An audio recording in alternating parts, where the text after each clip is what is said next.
كلها تنتسب إلى منظومة اللغات ذات الجذور المسمى بالجذور السامية. إذن العربية تنتسب إلى هذه المنظومة، ثم بعد ذلك في تطورها الأخير تم تحديثها وتطورها واعتمادها من خلال لغة قريش التي كانت هي اللغة وصلت قمتها في العهد الجاهلي ما قبل بعثة النبي صلى الله عليه وسلم، وكتبت في ذلك الوقت فيها المعلقات والأشعار، وعرفت على كل كلغة لها قواعدها ولها نظومها ثم بعد أن تكاملت نزل بها القرآن الكريم. طيب ماذا عن الذين يقولون أن أصل العرب هم قحطان، يعني يعيدون جذور العرب إلى قبيلة قحطان؟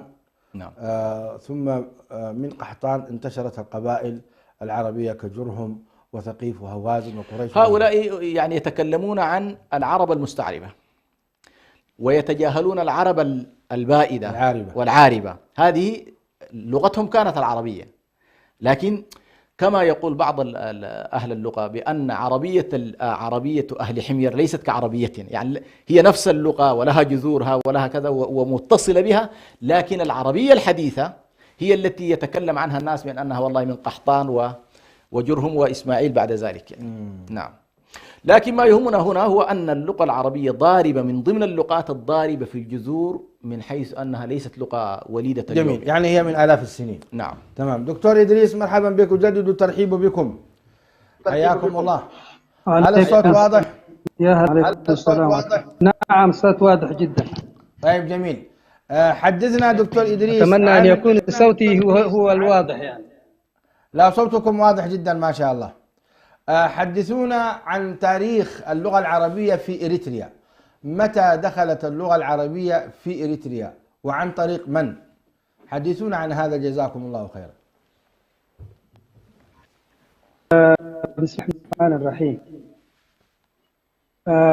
في البداية أشكركم الدكتور على هذه السياحة التي بها في أسوة العربية وجذورها، وهذا الكلام الذي له الدكتور يؤكد بأن العرب نفسها لا دلالة عرقية لها في إطار اللغات السامية اللي أنفذ عن هذا المصطلح. فالعربية أو العرب كلمة تعني البدو أو الذين يظهرون هنا اليوم ثم يختفون، وها هو المفهوم الحقيقي الذي نجده كذلك في لغاتنا في إريتريا. وفي التجريت نقول عربيت بمعنى اختفت، وفي التجرينية نقول عريبا وعريبو، وهكذا في اللغة الجعزية. وكذلك اليوم الجمعة عندنا في التجرينية وفي نسميها عروبة، نحن سميناها في التجريت الجمعة من تأثرا بدخول الإسلام، ولكن في لغتنا الموجودة في إريتريا هي تسمى عروبة. وهذه اسم عروبة ظهر في حالة دينية سكان الجزيرة العربية، بما فيهم أيضا حتى في منطقة كانوا يعبدون الشمس، كانوا يعملون الطقوسات طقوس عبادة مع غروب ليلة الخميس للجمعة، ولذلك سموا هذا اليوم اللي هو ليلة الخميس للجمعة عروبة. وما زال هذا الاسم موجود عندنا في يعني. وبغض النظر عن هذه المصطلحات والمفاهيم هذه، نحن الآن يهمنا فقط تاريخ اللغة العربية في إريتريا ومتى دخلت. أنا أعتقد أن اللغة العربية، الحديث عن العربية كل أساتذتنا الكرام هو حديث دون. فمن المؤلم جدا أن نضطر اليوم إلى الدفاع عن اللغة العربية بعد تحرير إريتريا، بعد نضالات طويلة ومريرة كانت شرارة هذه النضالات أو جزء كبير من يرجع إلى اللغة العربية نفسها. واللغة بصورة ما تتبوأ مكانة هامة من واقع. تتحكم أنشطتها المختلفة الثقافية والفكرية والحضارية، وهي رمز لها ووحدة، وأقوى رباط يربط بين أفرادها، تخلق بينهم وحدة الفكر والمشاعر والوجدان. من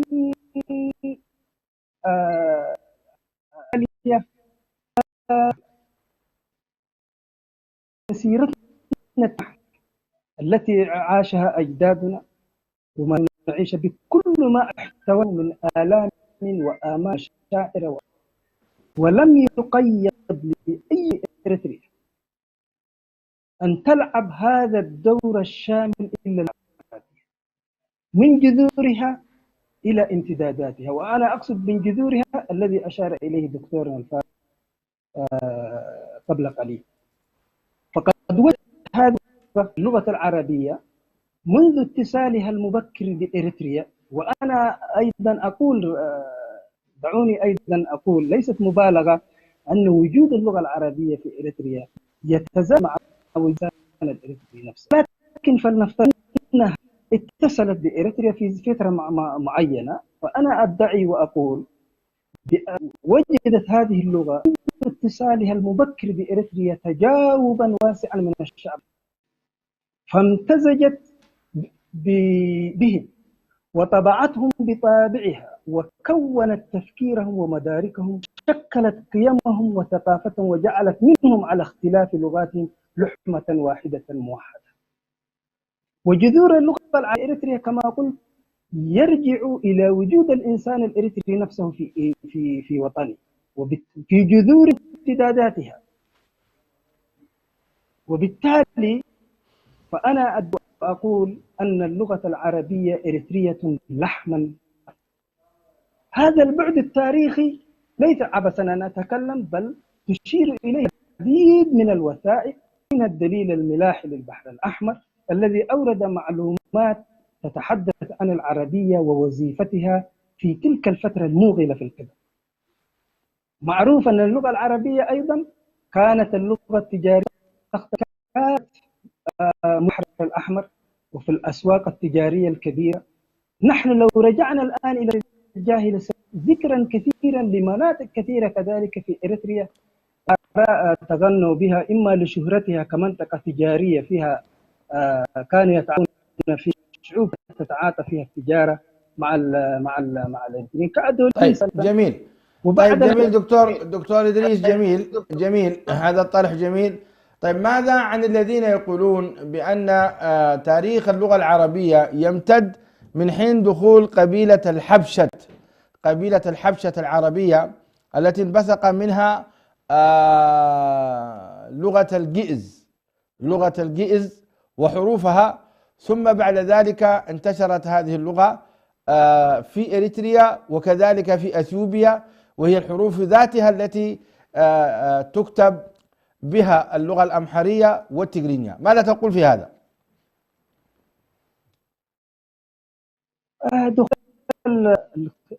منطقتنا هذه هي منطقة، لذلك عرفت هذه المنطقة في فترة من الفترات وعرفت بأرض الأجاعز، وعرفت ببلاد الطراز الإسلامي، وهذا كله بيدل على الهجرات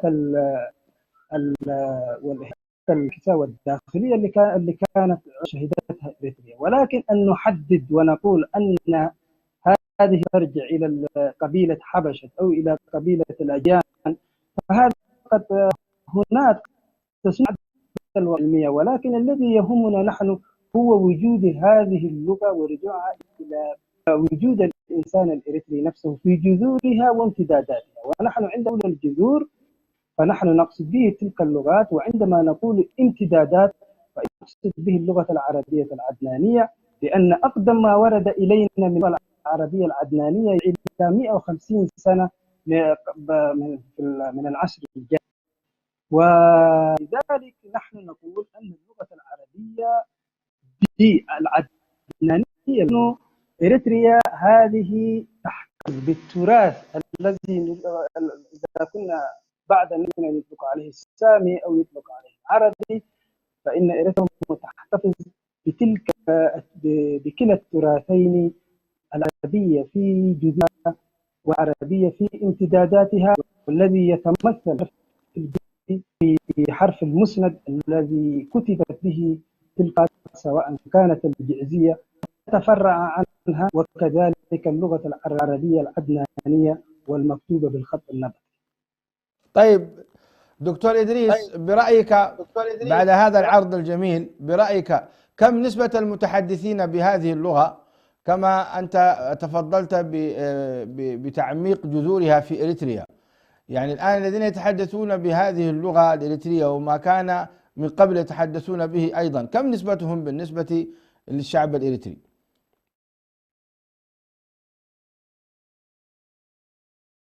يجب أن نعرف نسبة الإثنين يعني موجودة في إريتريا. نحن الآن لا نملك إحصائية دقيقة يعني ورسمية جهة في إريتريا سواء في أو في الاستعمار. وهذه نقطة أولى. النقطة الثانية، يجب أن نجد في الحسبان الحروب الشعواء التي تعرضت لها اللغة العربية بدءا من الاستعمار الإيطالي ونهاية بما نحن فيه اليوم. فالعربية في إريتريا تعرضت لأعتى المحاولات الإقصائية والتي كان يحركها طيب، أحداث هذه النقطة سنتحدث عنها بشكل من التفصيل لأنها تهمنا حقيقة في هذا الجانب. مشاهدينا الكرام، فاصل ثم نعود إليكم. إريتريا يا درة البحر ويا منارة الجنوب. بمناسبة قرب شهر رمضان المبارك، تعلن شبكة سلام الإعلامية عن إتاحة الفرصة للإعلان من خلال منصاتها للمؤسسات والمنظمات الخيرية خلال شهر رمضان المبارك مجانا، وتخفيض 50% للشركات الاستثمارية التجارية. بادر بالحجز الآن.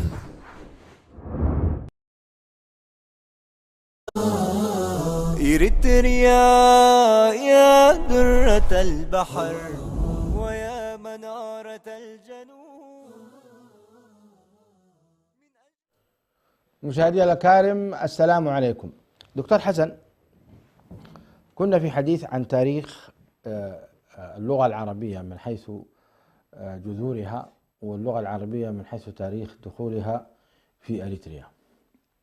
هذه اللغة يعني وجدت في إريتريا وتحدث بها الشعب الإريتري، وخصوصا الشعب الإريتري المسلم في قبائله المختلفة، ومن ذلك مثلا قبيلة الرشايدة، هذه لغتهم الأساسية، وهناك أيضا قبائل أخرى تتحدث. هناك تشابه كبير أيضا مما يشعرك أن اللغة العربية لها أصل في إريتريا، حيث خرجت منها اللغة التيغري ولغة التيغرينيا.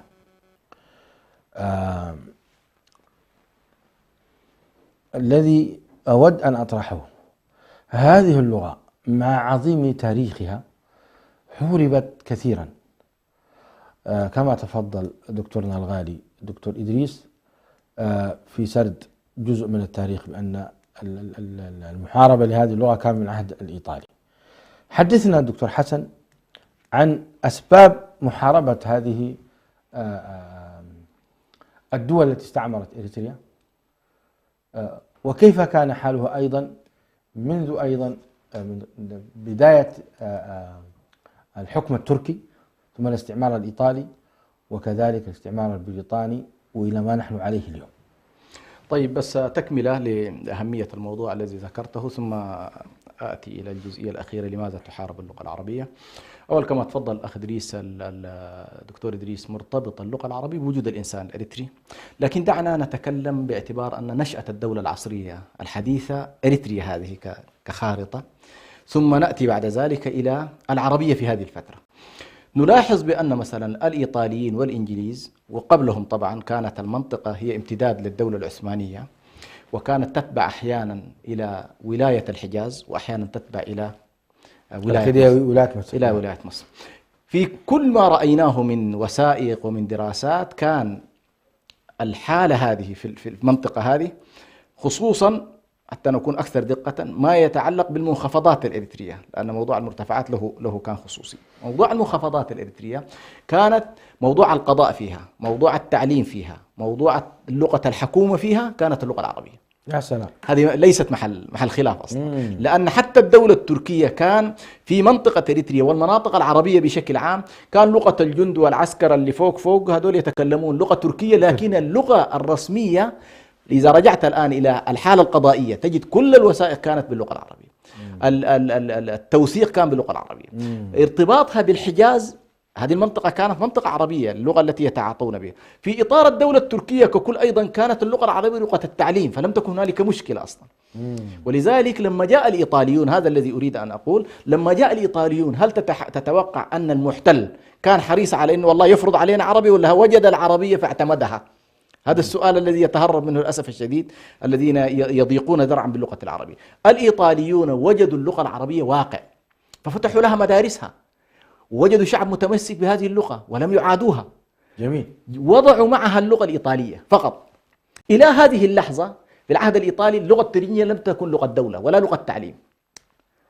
إلى هذا يعني اللغة التجرينية اعتمدت في العهد البريطاني. في العهد الإيطالي فقط اللغة العربية واللغة الإيطالية كانت هما اللغتان الرسميتان في البلد. ثم جاء بعد ذلك الإنجليز واصلوا على نفس النهج، ولكنهم أدخلوا معها سنة 1941 اللغة التجرينية. ووضع اللغة التجرينية الرجل الذي وضع حروفها وقواعدها معروفة، اللي هو ولد آب ولد مريم، اللي هو يعتبر من المناضلين الأريتريين. فتاريخ دخول التجرينية على الخط في إطارها الرسمي تعتبر ما بعد شنو؟ ما بعد العربي. إذن المكون المسلم بشكل عام في هذه المنطقة بكل أطيافه كانت اللغة الجامعة له، لغة التعليم له، اللغة التعبد، وهذه مهمة جدا أن أشير إليها. كل المسلمين عندهم هامش لا بأس به من لغة التعبد العربية، بمعنى ما في مسلم الآن يتعبد بغير العربية. صحيح. ثم المذاهب التي نتبناها أيضا لا تسمح حتى بالخطبة في الجمعة أن لا تكون إلا بالعربي، اللي هي مثلا الشافعية والمالكية واستثنينا الأحناف. إذا هنالك هامش من اللغة العربية يتعبد به كل مسلم، حتى الذي لا يعرف العربي يحفظ سورة الفاتحة، يحفظ الأذكار، سبح اسم ربك الأعلى، سبحان ربي الأعلى، المهم الأذكار بتاعت الصلوات القبلية اللي بعد هذه كلها كانت باللغة العربية. إذا كل مسلم يتعبد الله بالعربية. المثقفين كانت لغة تعليم ولغة ثقافة بالنسبة لهم. القضاة ورجال الدولة كانت بالنسبة لهم لغة دولة. فإذا اللغة العربية كانت ضاربة بهذا الجذور. طيب نتحول بعد ذلك إلى العهد الإمبراطوري، إمبراطور هيلي سلاس.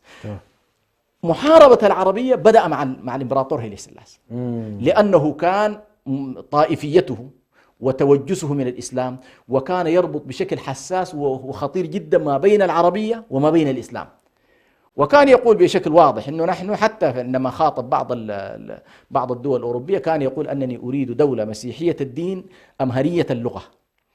فحارب التجرينيا وحارب العربية وحارب كل اللغات المهمة التي ليست ومع ذلك ظل المكون المسلم متشبث في مؤسساته التعليمية باللغة العربية، ولم يستطع حتى هيلي سلاس أن يوقف مد العربية في هذا الجانب. تواصلت بعد ذلك في فترة البرلمان الإريتري، نوقشت هذه القضية، لغة الدولة الإريترية ماذا تتكلم؟ سنة كم؟ هذا في كم 50 1952. 52 نعم 52 بشكل متفق عليه. وهنا يهم جدا ليش أنا أسرد هذا التاريخ؟ لأن البعض يريد أن يختزل مشهد العربية في الرشايدة.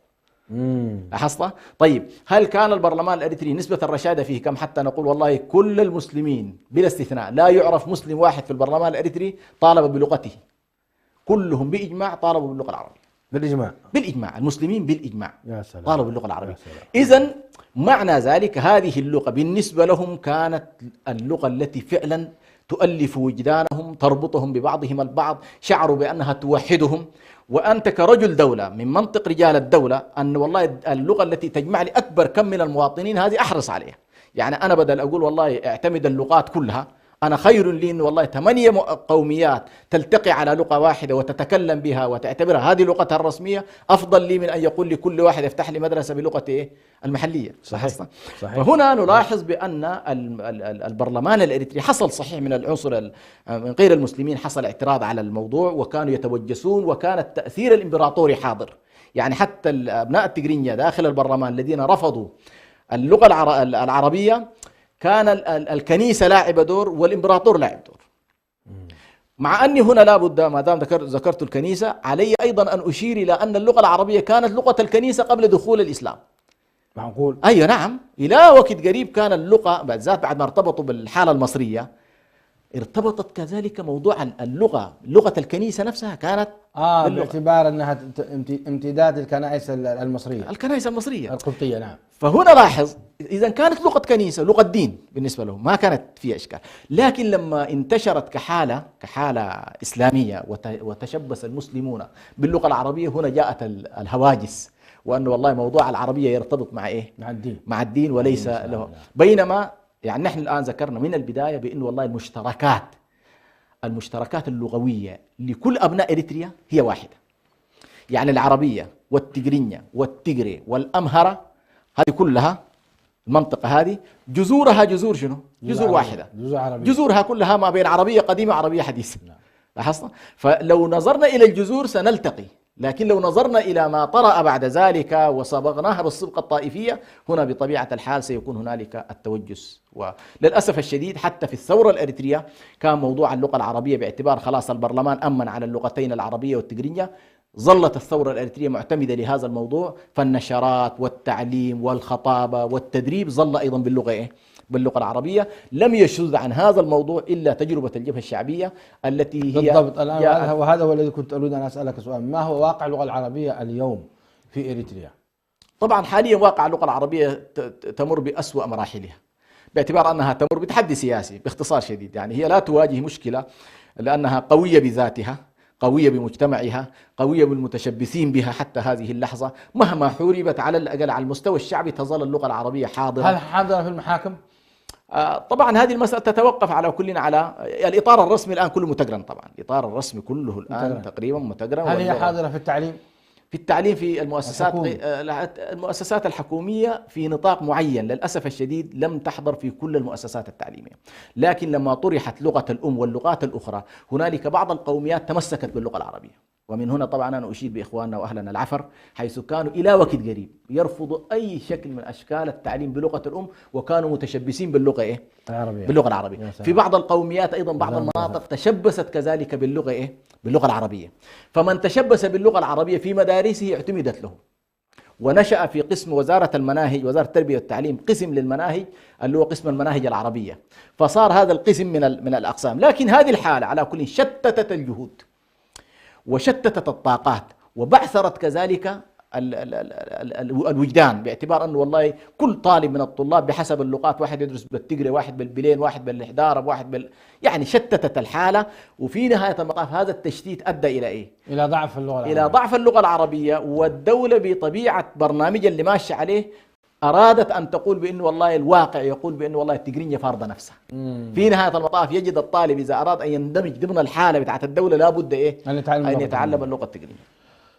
الله المستعان. طيب دكتور إدريس معنا؟ لسه ما معنا؟ طيب نواصل الحديث معكم حتى يكون يحضر الدكتور إدريس باتصال مباشر إن شاء الله.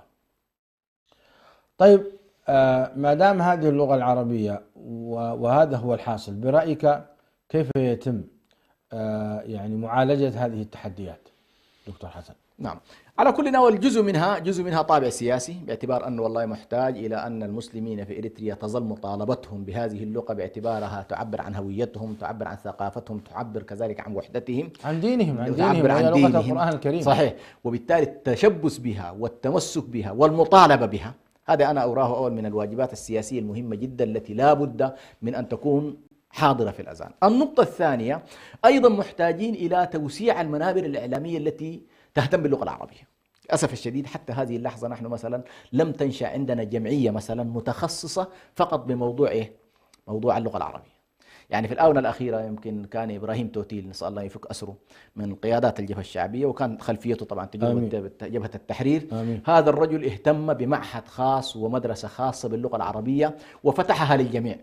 وسبحان الله من خلال ما عرفته بأن هذه المدرسة كان يهتم فيها كل الأطياف، حتى أبناء التقرينية اللي هم والله نحن الآن نحسب بأنه عندهم مشكلة مع اللغة العربية، لكن كثير منهم كان يرى إذا أراد أن يتوظف في السلك الدبلوماسي، أراد أن يذهب إلى الخليج، أراد أن يتحرك إلى السودان، لابد أن يأخذ كورس مثلا بتاعة لغة عربية عشان يقدر يتعايش معه في المحيط.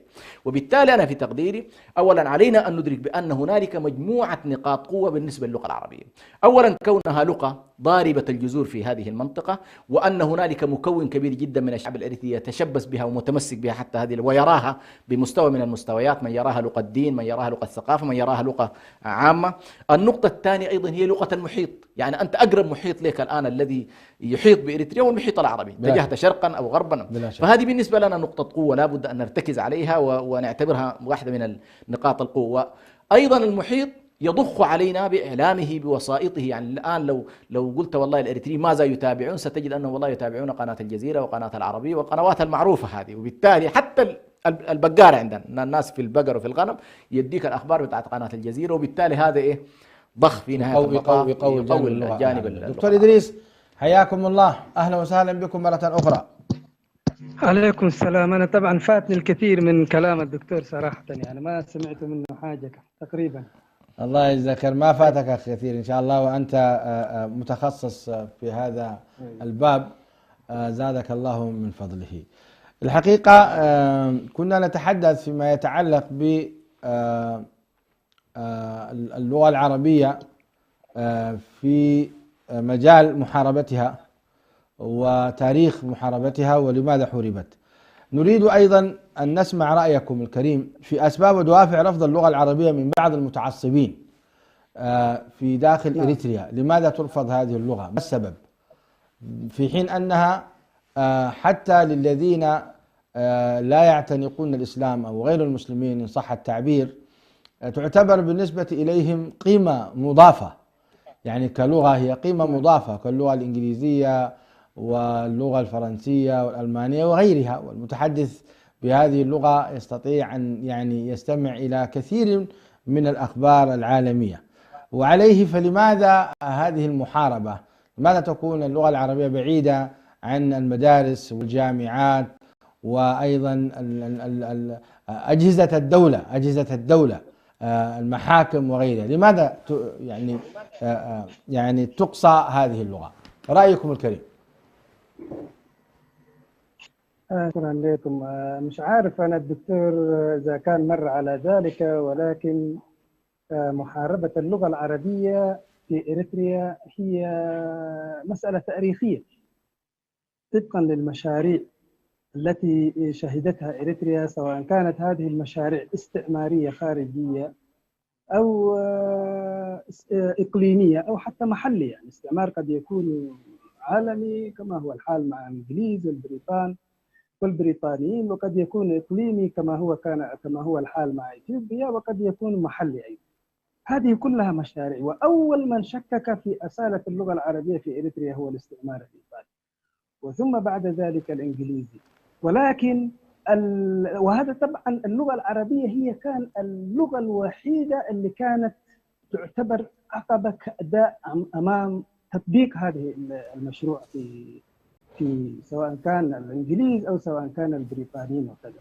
طبعا هذا تبخيس وهذا التقزيم وهذه الحرب الشعواء ورثها أصحاب مشروع لغة الأم في إطار مشروعهم أيضا هم، لأنها كلها مشاريع. للأسف الشديد طبعا مشروع اللغة العربية الآن يمر بأصعب ظروفه، ولكن أنا يعني الإيطاليين كلنا نعرف ماذا فعلوا. هذا كلام كثير قد لا نتحدث فيه، وما فعلوه تجاه اللغة العربية وفي التعليم، وكانت سياستهم هي سياسة الإدماج والاحتواء والكلام الكثير اللي ذكروه في وثائقهم وفي أرض الواقع.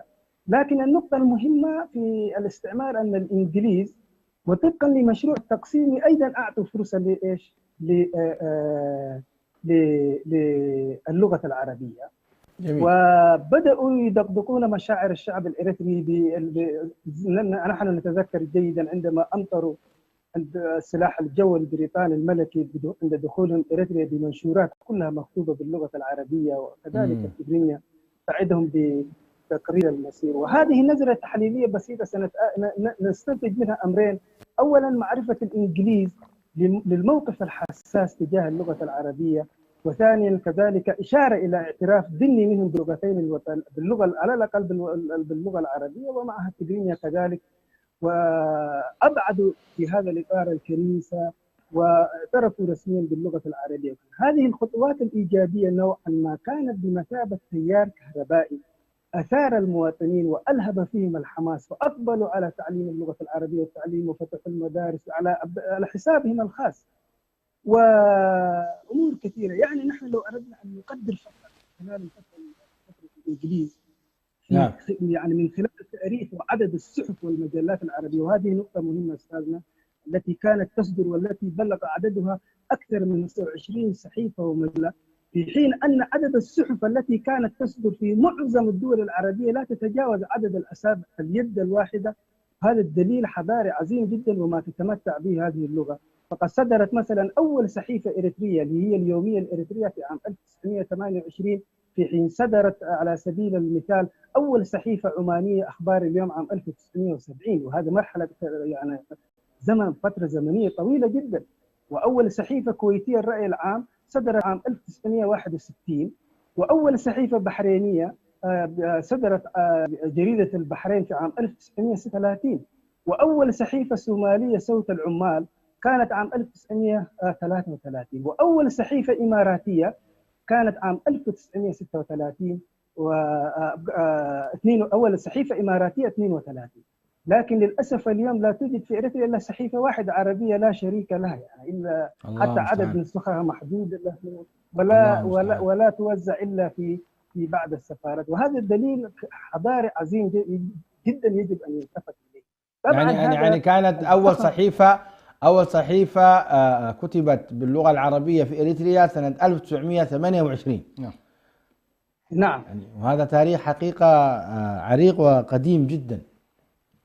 نعم. فهذا الزخم الثقافي الواسع في العهد البريطاني، وحتى هم ليسوا رغبة في اللغة العربية ولكن مشروعهم كان يتطلب ذلك، أعطى اللغة العربية دفعة قوية جدا جدا، فجلت في ازدهار الحركة العلمية والأدبية والتي عمت البلاد، الجرائد والمجلات والصحف كما ذكرنا هكذا. ولكن للأسف هذه النهضة التي شهدتها العربية لم تدم طويلا بعد الزواج الذي ربط إريتريا. طيب حدثنا عن واقع اللغة اليوم، واقع اللغة اليوم في حاضرنا في إريتريا.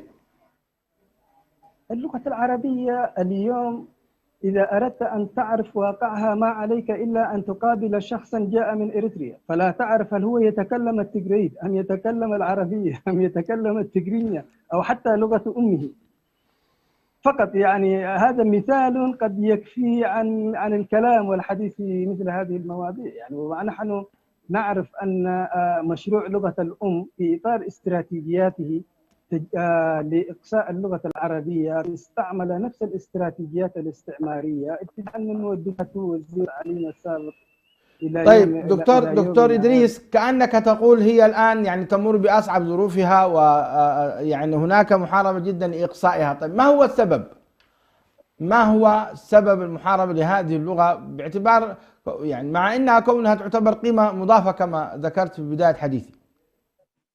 ليس أنا سامحني وأنا معك في هذه النقطة، وإذا اعتبرناها قيمة مضافة أيضا أنا أحس في أن فيها نوع من ترخيص. ولا على كل حال دوافع رفض اللغة العربية من بعض المسلمين، هذه الدوافع أنا ممكن نذكر دافعين أساسيين. أول هناك دوافع دينية موروثة من إرث الكنيسة، لا مجال للغوص الآن تقريبا في هذه المجال أن نتحدث فيها، بالرغم من الدور البارز الذي لعبته العربية في إثراء أخواتها اللغات الإريترية وخاصة التجرينية، وفي النهضة التشريعية في الميدانين المدني والكنسي بطريق مباشر أو عن طريق الجزية. يعني وأبلغ مثال على ذلك كتاب المجموع الصفوي لسفي الدين بن العسال الذي يعتبر اليوم الأساس الأول للحياة المدنية والدينية لدى المسيحيين في إريتريا وربما حتى في تيغراي تقريبا، وهو كتاب ضخم جدا جمعه صاحبه كما يقول في مقدمته من مختلف المذاهب الإسلامية ليكون قانونا يسير عليه المسيحي.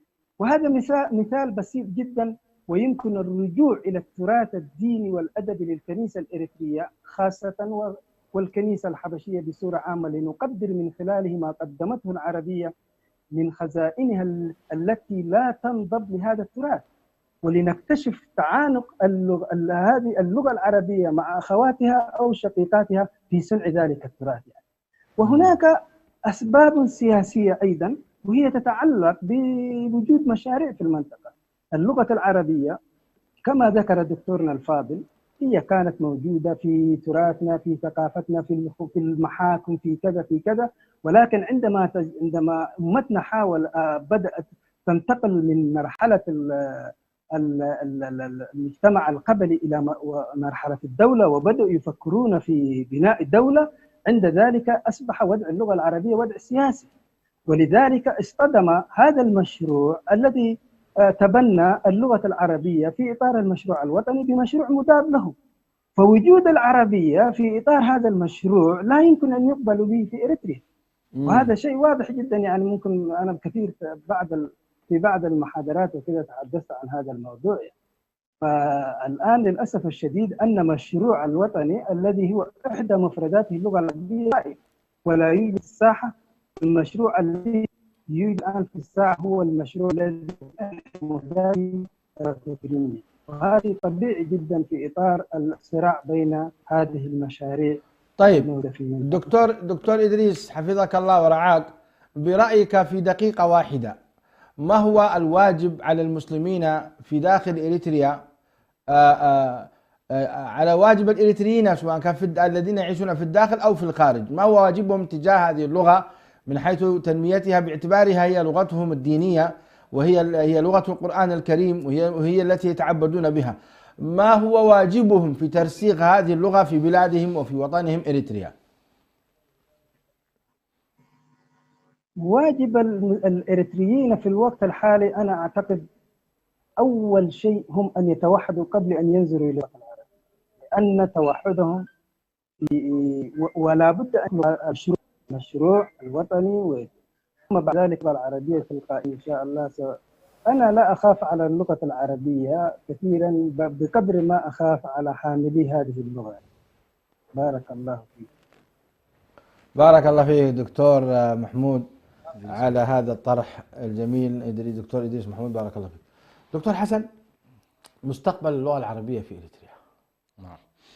أول كلغة مستقبلها عموما كل الذين يدرسون اللغات وخاصة يهتمون باللغة العربية، المستقبل العالمي للغة العربية. يعني هذه بقدر ما سيتمدد هذا الدين ستتمدد معه اللغة العربية. الدليل أن اللغة مرتبطة بالإسلام، وقوى الإسلام موقع اللغة العربية وعزز من وجودها وعزز من دورها، وبالتالي أقل مستوى ستنتشر فيه هو مستوى التعبد، بمعنى أن المسلم الذي سيتعبد الله في كل البلدان سيكون مستقبلها. الجانب الثاني الذين أيضا يدرسون اللغات يلاحظوا بأن كثير من اللغات تندثر. يعني يقال مثلا لو رجعت إلى 400 سنة لتتفاهم مع فرنسي كان عايش في فرنسا لا يعرف لغتك اليوم، ولو إنجليزي أردت أن تتكلم معه قبل 400 سنة باللغة الإنجليزية اليوم ربما لا يفهم كثير من المفردات، بينما المسلم الحالي الذي تقول له إنما الأعمال بالنيات يفهم كما نطقها النبي صلى الله عليه وسلم منذ 1500 عام. إذن اللغة العربية أوجد لها الإسلام يعني رافعة قوية جدا للمحافظة على أصولها وعلى فروعها، لأنها ارتبطت بمقدس وارتبطت بشيء دائم ومستمر إلى قيام الساعة وهو الرسالة الخاتمة.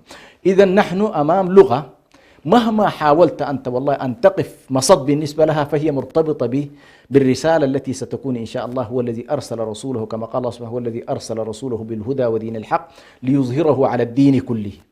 فظهور الدين كله بطبيعة الحال سيرتبط أيضا بانتشار هذه اللغة وببقاء هذه اللغة وديمومة هذه اللغة. هذا لا يعني بطبيعة الحال أننا نريد أن نخوض معارك صراع، معارك لغوية مع الأطراف الأخرى. نحن اللحظة التي نطالب فيها بحقوقنا في نفس الوقت نقول والله من حق الآخر أن يتكلم لغته، ما في مشكلة أصلا، لا، وهي آية من آيات الله. واستوقفتني سبحان الله الآية وإن في ذلك لآيات للعالمين، وكأنما الجهل لا يستوعبون هذا التعدد. يعني الجاهل هو الذي ينزعج من تعدد اللغة. أنا أنظر إلى اللغة والله هي في النهاية آية من آيات الله تبارك وتعالى، اختلاف الألسن، وأن كما كانت الرسالة الخاتمة باللغة العربية فإن هنالك رسالة موسى كانت بلغة، ورسالة عيسى بلغة، ورسالة نوح بلغة، وهكذا. كل رسل من الرسالة كل رسالة من الرسالات جاءت على لسان وجاءت على اللغة من اللغات، وبالتالي ليس هنالك تحسس أصلا من هذا الجانب. فنحن نقول بأن هذه اللغة ستبقى بإذن الله سبحانه وتعالى وستتمدد، وسيكون لها بإذن الله سبحانه وتعالى حضور بقدر ما سيكون هنالك حضور لهذا الدين، وبقدر ما سيكون حضور للمسلمين. أيضا نحن نقول الغطاء السياسي، أي لغة تفرض بالغطاء السياسي تزول مع زوال هذا الغطاء السياسي. بارك الله فيكم. مشاهدينا الكرام، كنا في حديث ماتع مع الشيخين الجليلين الدكتور إدريس موسى موشي من خارج الاستوديو، والدكتور حسن سلمان من داخل الاستوديو، حول اللغة العربية ومستقبلها وتاريخها في إريتريا. والحقيقة أعجبتني كلمة الدكتور إدريس محمود أو محمود إدريس حفظه الله ورعاه، إدريس محمود، في كونه يقول مستقبل اللغة العربية مرتبط بوحدة كلمة المسلمين في داخل إريتريا، فمتى اجتمعت كلمتهم توحدت لهم لغتهم، وحفظ الله عز وجل لهم دينهم، ورفع الله قدرهم. ومتى ما اختلفوا وتنازعوا فشلوا وضعفوا، وسلط عليهم من سلط، وتكون نهايتهم الفشل. هذه نصيحة حقيقة جميلة من الدكتور إدريس محمود، بارك الله فيه. أسأل الله تعالى أن ينفع بهذا اللقاء، وأن يكون له صدى في قلوب إخواننا الإريتريين إلى ذلك الحين من الأسبوع القادم. أسأل الله تعالى أن يجمعني بكم على خير. هذا أخوكم برهان يحييكم، والسلام عليكم ورحمة الله وبركاته. إريتريا يا جارة البحر ويا منارة الجنوب، إريتريا يا درة البحر ويا منارة الجنوب. من أجل